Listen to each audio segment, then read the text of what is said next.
Hello everyone, we are here now at the Bethlehem Square in the Bethlehem Manger.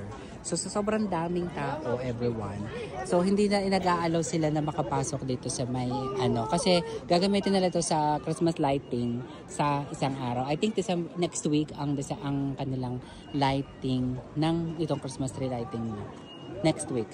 So yan. So dito yung Nativity Church kung saan si Jesus is pinanganak ng bonggang-bongga. So diyan, kaso napakadaming tao.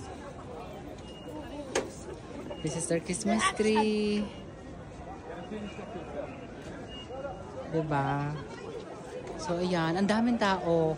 Nasaan na sila? Tester! Hoy, dito na tayo.